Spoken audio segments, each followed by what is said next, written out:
Congratulations to the entire team of Keyboard Trestle Labs, Bengaluru, which has facilitated this huge initiative enabling the state government to leverage ICT in order to create a better ecosystem for the differently able. Alin Kaur, Commissioner for Persons with Disabilities, Kong Trijan.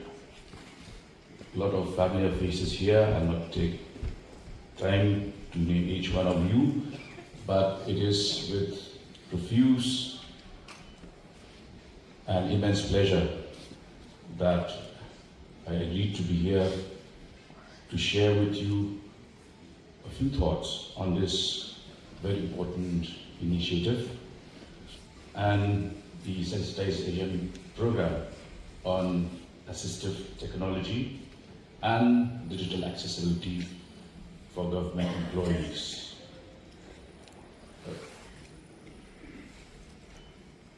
Kong Bertha, who's here in our midst and who was instrumental in enabling the creation of the Khasi Code of Braille,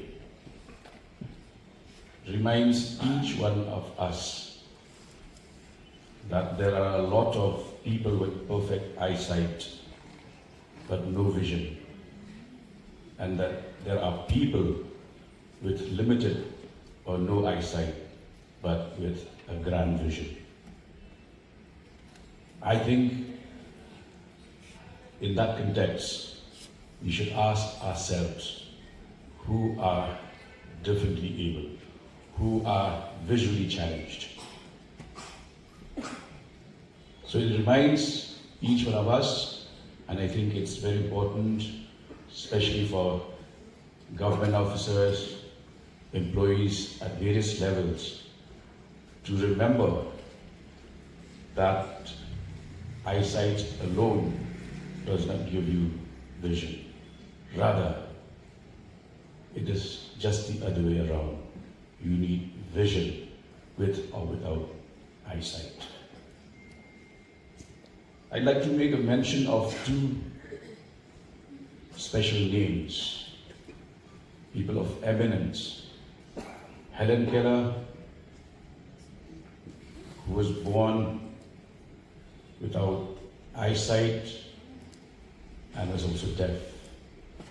And yet, she accomplished something that persons with all facilities and all senses have not been able to accomplish.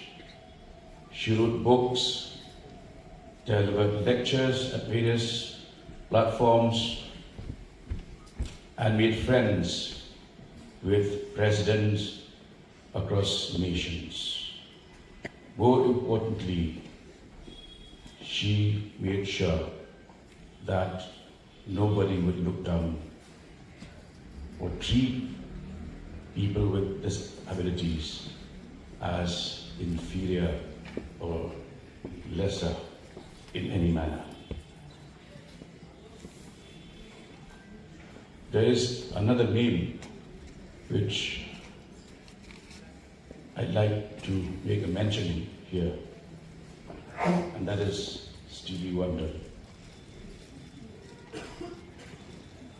A boy who first showed symptoms of blindness and then lost his eyesight totally by the age of 2.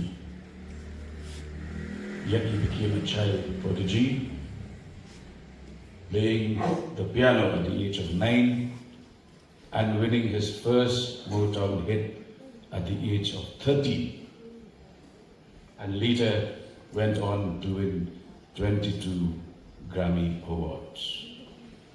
It just shows that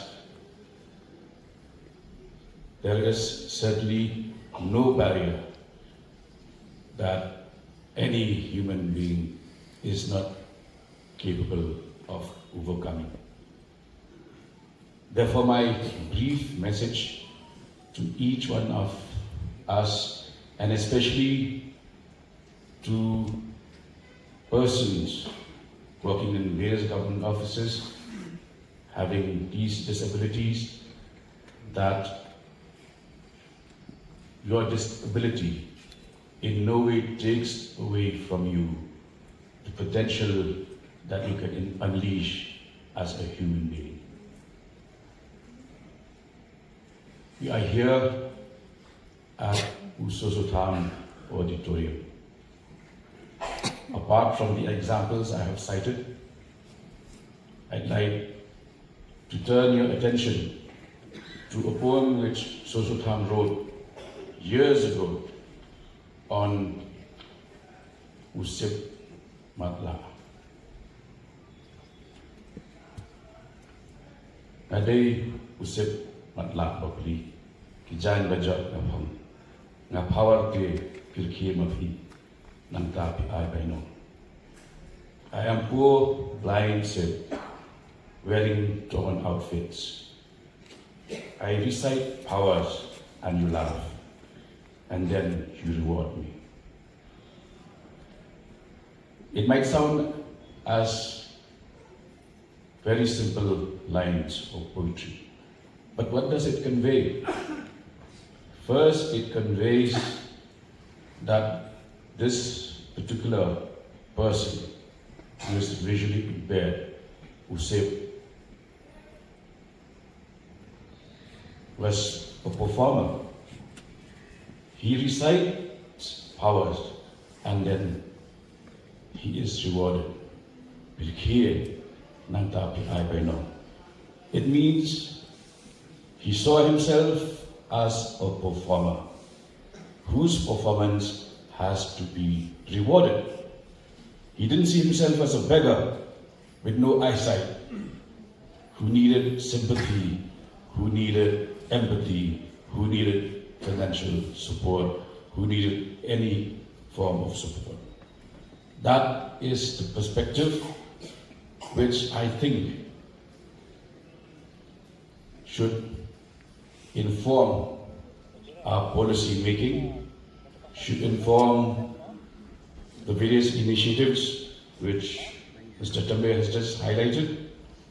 I'm happy to see that we have young, energetic officers, and as he said, he's just the opposite of the acronym of the department you are currently working with. And it is through your hard work as officers, combined with political leadership, that we can all make and transform Meghalaya to make it more friendly to those with various forms of impairments. Before I resume my seat, let me once again remind lines which I've been quoting in my various speeches. I'd like to remind this audience today as well. You may have eyesight, but do you have vision? You may hear, but do you listen? You may speak, but do you utter words of blessings? You may walk, but are you walking forward in the right direction? You may have a heart, but does that heart beat with compassion and love? Let us think, ask, and reflect. Thank you. God bless.